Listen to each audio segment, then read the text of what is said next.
Okay. 1 month post-trip interview. And if you can introduce yourself. Oh, okay. Yvette Santa Cruz. Okay. So we're going to continue doing the 1 month post-trip interview, and just basically, just know this is strictly confidential. Just myself and the team reads over your interview. Coding purposes, we upload it, we listen to your interview, but it's strictly confidential between the group.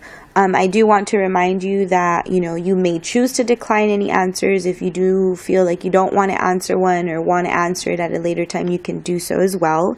At any time, you can always have me stop recording.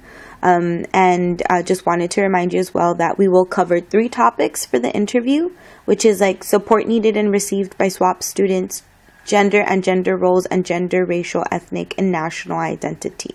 So the first set of questions is going to talk about just kind of like the support that was received by SWAP students. So you have any questions? No. Okay, perfect. So the first question is, how have you been adjusting since the last time we met or we had our interview? Good. It actually, when I came back, it didn't even feel like I was gone. It felt like I was only gone a weekend. Everything kind of, I don't know. It was just, I guess, the same. I didn't have any, difficulties. I do have, Costa Rica withdrawals every now and then. I miss, certain fruits, or, even the school placement. I miss that. I miss the kids. And then, it was also really weird not seeing a lot of the other pasantes every day. But besides that, I feel like everything's been okay. And do you think about the trip? Well, I think you just answered that, but the question is, do you think about the trip very much now? And if so, why? How much? Or I do. I feel like I think about it a lot more. Kind of when certain things get said or something happens, I'm like, oh, this one time in Costa Rica, something similar to this happened, or in Costa Rica we say this, or they used to say this, or we used to say this there.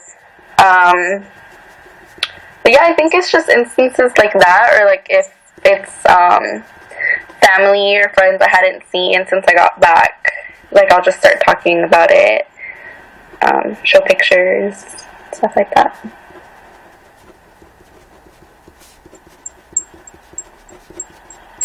And during your internship, how did SWAP board members and your local field instructor support you? Well, the internship was kind of different just because all 9 of us were in the same sites, and I feel like after the things happened with Johnny, we kind of didn't really see Jim or Rosalina as often, which is completely understandable because, they had to take care of him. But I felt like, I didn't feel like I needed that much support. There was, I do feel like maybe, integrating, individual supervision would have been a lot better, just to help you process certain things that, you don't really feel comfortable talking about in group. But besides that, I think, they did a great job. Whenever we would see them, they would check in and stuff. But yeah, I think individual supervision would have been effective.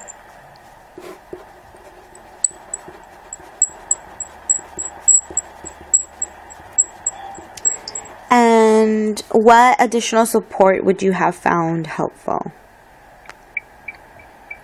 I don't really know. I feel like I said, because we were all in the same placement, I feel like we were really good about being a support system for each other, just because a lot of us, were in the same placement and kind of going through the same things. We were all in with different families, and there were instances where I feel like a lot of us were, shoulders to lean on at certain points, when things got difficult. So I don't really know if we would have needed additional support. Just because I do feel like there's a really good group cohesion between a couple of us.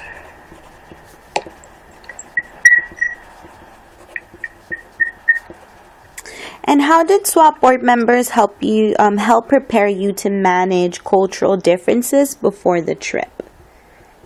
Well, I think the orientations really helped. Like just talking about like the different slang that they use, or like just even like certain cultural differences. That really helped.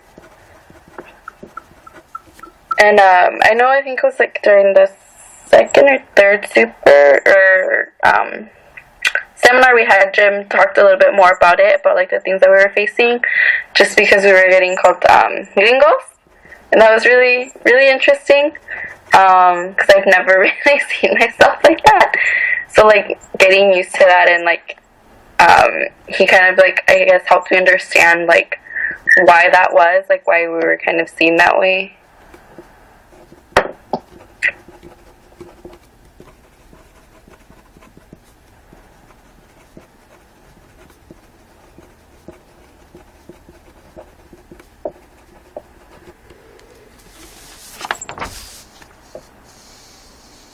And how did your local field instructor help you manage cultural differences while in Costa Rica? So would that be like the people at the schools? Mm-hmm. Or, okay.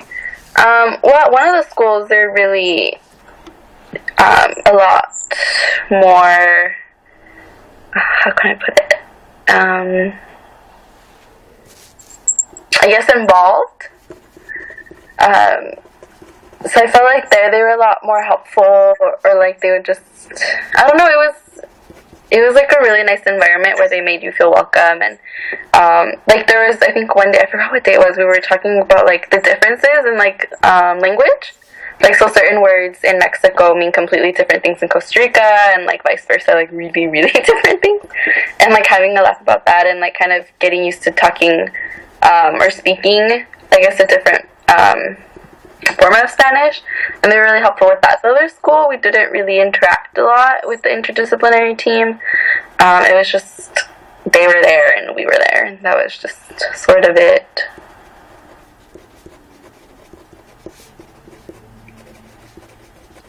And how might SWAT board members have better prepared you for your internship abroad?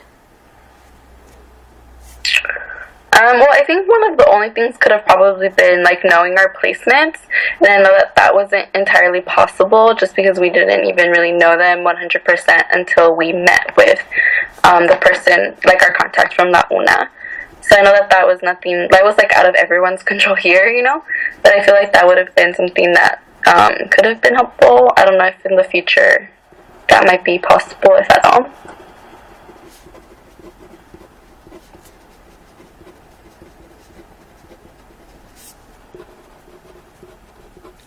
And what kind of support, if at all, did you receive upon re-entry from SWAT board members?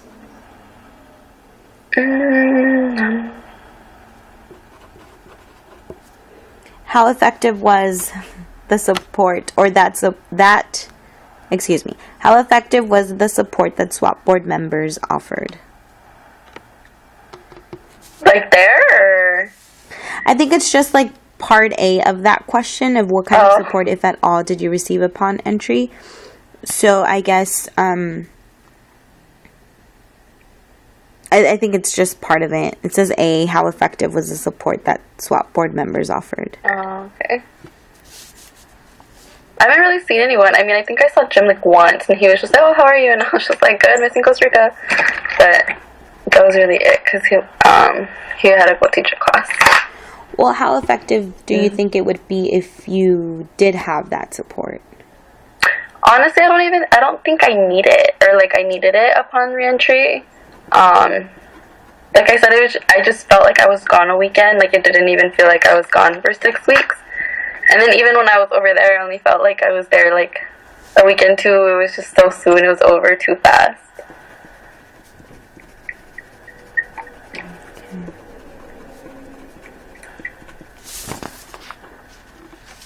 Okay, so we're going to move on now to the gender and gender roles questions.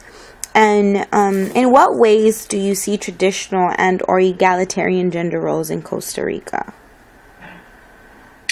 Well, I guess